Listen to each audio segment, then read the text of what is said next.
नमस्कार दोस्तों, मैं शिखा पटेल आप सभी का स्वागत करती हूँ। दोस्तों, मैं आपसे बात कर रही हूँ बागेश्वर धाम। जी हाँ, बागेश्वर धाम हनुमान जी की आराधना की। जी हाँ, क्यों? क्योंकि इस वक्त मैं हनुमान जी की आराधना का अनुभव ले रही हूँ और मैंने इस अनुभूति में एक चीज़ महसूस की है कि जब मैंने हनुमान चालीसा को बिना संकल्प लेके पाठ किया तो उसकी अनुभूति कुछ और थी। लेकिन जब मैंने संकल्प लेके 100 हनुमान चालीसा या जितने भी हनुमान चालीसा का पाठ किया उसकी अनुभूति अलग है। जी हाँ, आपके जीवन में भी अगर आप संकल्प के साथ कोई काम करेंगे तो उसकी अनुभूति अलग होगी और बिना संकल्प के साथ काम करेंगे उसकी अनुभूति अलग होगी और उसकी ऊर्जा भी अलग होगी। अब बहुत सारे लोग तो चाहते हैं कि मैं भी बागेश्वर धाम से जुड़ूं और उनकी आराधना करूं, हनुमान जी की आराधना करूं, लेकिन वो सोचते ही रह जाते हैं। कभी एक कर लिया, कभी दो कर लिया और उसके बाद में वो वहीं रुक जाते हैं। बहुत लोगों के साथ हो रहा होगा। अगर आपके साथ ऐसा होता है कि आप चाहते तो हैं आराधना करना, साधना करना, जाप करना, लेकिन आप कर नहीं पाते या एक या दो कर ही रह जाते हैं, तो आप सबसे मैं ये कहूँगी कि आप एक बार संकल्प की शक्ति को महसूस करिए। कहा जाता है कि संकल्प से ही सिद्धि मिलती है। जी हाँ, आपको क्या करना है, आपको संकल्प लेना है। पहले आपको छोटा संकल्प लेना है। जब आप छोटे संकल्प को अच्छे से पूर्ण कर लें तो आपको बड़ा संकल्प लेना है। छोटे संकल्प में आप 3 दिन या 7 दिन का संकल्प लेना है और आपको जितने हनुमान चालीसा पढ़ने हैं, 11, 21, 51, 7 दिन या 3 दिन, जो भी आपने संकल्प में बोला है उतने दिन आपको वो पढ़ना है।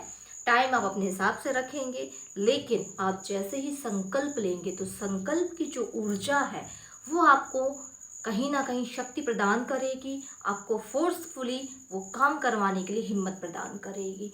आप देखेंगे कि वही आप बहुत दिनों से सोच रहे थे कि मैं 11 या 21 हनुमान चालीसा पढ़ूंगा, लेकिन आप कर नहीं पा रहे थे, लेकिन जैसे ही आपने संकल्प लिया ईश्वर के सामने और आपने 3 दिन की संकल्प या 7 दिन का संकल्प बहुत इजीली पूर्ण कर लिया। अगर ऐसा आपने आज तक नहीं किया है तो आपको ये करके देखना चाहिए कि संकल्प लेने के बाद कौन सी ऐसी ऊर्जाएं हैं जो आपको हेल्प करती हैं, आपको मदद करती है उस काम को पूर्ण करने के लिए। ये होती है संकल्प की शक्ति।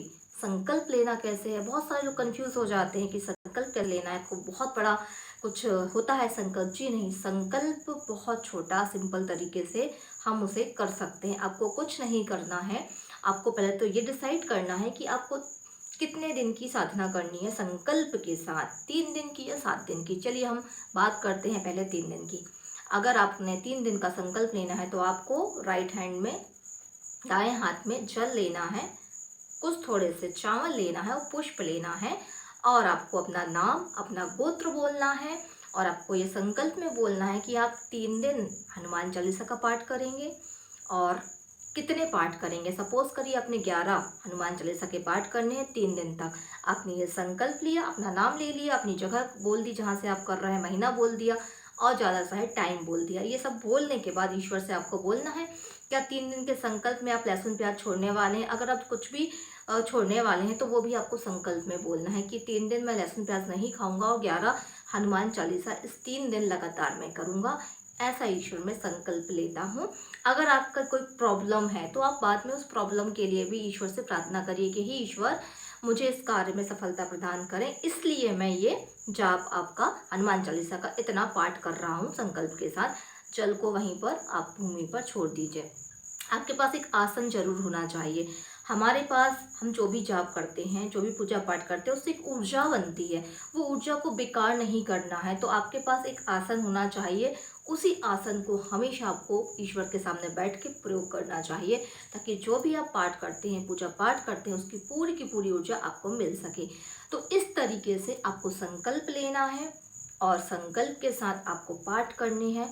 दोस्तों, आप जरूर संकल्प लीजिए और उसके बाद जो अनुभूति आपको मिलती है, अगर आप कुछ नहीं कर पा रहे थे तो आप कुछ देखना कि आप वो पूरा का पूरा संकल्प जो है कहीं ना कहीं पूर्ण कर लेते हैं। वहीं कुछ लोग संकल्प ले लेते हैं लेकिन उनका संकल्प पूर्ण नहीं हो पाता, वो टूट जाता है, खंडित हो जाता है। तो इससे घबराना नहीं है। हमारी ऊर्जाएं, हमारी ऊर्जा जो है वो कहीं ना कहीं अगर निगेटिव हो रखी है, प्रॉब्लम ज़्यादा है, ग्रह दोष बहुत ज़्यादा है, घर में बहुत ज़्यादा निगेटिव एनर्जीज है, तो वो आपके संकल्प को पूर्ण होने से रोकेंगी। ठीक है। तो एक बार संकल्प टूट सकता है, 2 बार टूट सकता है, लेकिन बार बार आप संकल्प को जब लेंगे और उसे पूर्ण करने की कोशिश करेंगे तो ये नेगेटिव एनर्जीज खत्म हो जाएंगी, समाप्त हो जाएंगी।